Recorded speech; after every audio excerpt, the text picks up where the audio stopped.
Dahulu kala, di sebuah taman yang amat indah bernama Taman Cahaya, semua hewan hidup damai di bawah sinar matahari. Burung-burung bernyanyi setiap pagi, kelinci melompat riang, dan kupu-kupu beterbangan membawa warna-warni kebahagiaan. Namun, di antara semua makhluk itu, ada satu hewan kecil bernama Sipo, seekor cacing tanah yang hidup di bawah daun-daun basah. Sipo baik hati, tapi ia punya satu kelemahan, ia sering iri. Setiap hari ia menatap burung terbang tinggi di langit dan bergumam, "Wah, kalau aku bisa terbang, pasti semua hewan akan kagum padaku." Lalu ia melihat kelinci berlari cepat, dan lagi-lagi ia mengeluh, "Kenapa aku cuma bisa melata pelan? Aku ingin cepat seperti kelinci." Teman-temannya sudah sering menasihatinya, "Jangan iri, Sipo, kita semua diciptakan berbeda. Kamu punya tugasmu sendiri," kata semut bijak. Tapi Sipo tidak mendengarkan. Hari demi hari, rasa iri itu semakin besar. Sampai suatu malam, ketika taman sedang sepi dan bintang bersinar terang, Sipo mendengar suara lembut dari atas pohon besar. "Sipo," bisik suara itu, "aku bisa memberimu kekuatan. Kau ingin bisa cepat? Kau ingin jadi kuat?" Sipo menatap sekeliling, tapi tak ada siapapun. Hanya bayangan remang berbentuk kabut hijau. "Siapa kau?" tanya Sipo. "Aku bayangan keinginan. Aku bisa memberimu apapun yang kau mau, asal kau berjanji. Gunakan kekuatanmu untuk menunjukkan siapa yang terkuat di taman ini." Tanpa berpikir panjang, Sipo mengangguk. Ia ingin dihormati. Ia ingin semua hewan menatapnya dengan kagum.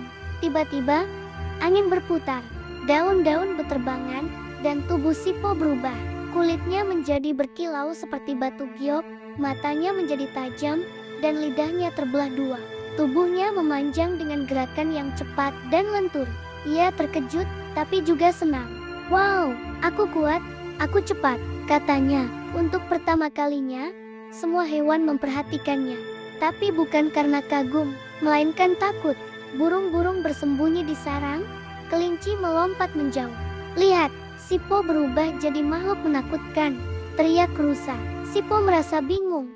Ia ingin dikagumi, bukan ditakuti. Namun, ketika ia marah karena dihindari, lidahnya terjulur dan tiba-tiba, ses, ia bisa mengeluarkan racun dari taringnya. Hewan-hewan lari ketakutan, dan Sipo pun sadar, kekuatan yang ia dapat bukanlah hadiah, melainkan kutukan dari keserakahan. Melihat kekacauan di taman, Sang Pencipta turun dari langit dengan cahaya lembut. Ia berkata dengan suara penuh wibawa, "Sipo, kau diberi pilihan. Tetap jadi cacing yang rendah hati atau hidup selamanya sebagai ular yang melata di tanah." Sipo menunduk sedih. "Aku sudah salah, Tuhanku, tapi biarkan aku menebus kesalahanku." Sang Pencipta tersenyum.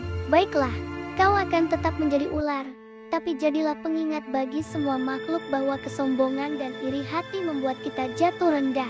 Sejak hari itu, Sipo hidup sebagai ular pertama di dunia. Ia tinggal di bawah batu dan dedaunan, jauh dari hewan lain. Tapi setiap kali hujan turun, ia keluar hanya untuk melihat langit dan berkata pelan, "Aku dulu ingin terbang tinggi, tapi kini aku belajar. Yang penting bukan seberapa tinggi aku bisa naik, tapi seberapa rendah aku bisa belajar dari kesalahan."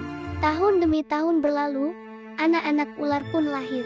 Mereka mewarisi bentuk ayah mereka, tapi tidak semuanya jahat.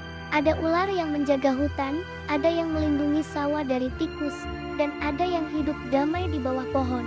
Sampai sekarang, manusia mengenal ular sebagai makhluk yang licin, cepat, dan misterius, tapi juga pintar dan waspada. Mereka melata rendah di tanah, sebuah tanda bahwa kerendahan hati lebih berharga daripada kekuatan. Dan jika suatu hari kamu melihat ular lewat di halaman rumahmu, ingatlah kisah Sipo si cacing iri, yang berubah jadi ular karena ingin jadi yang paling kuat.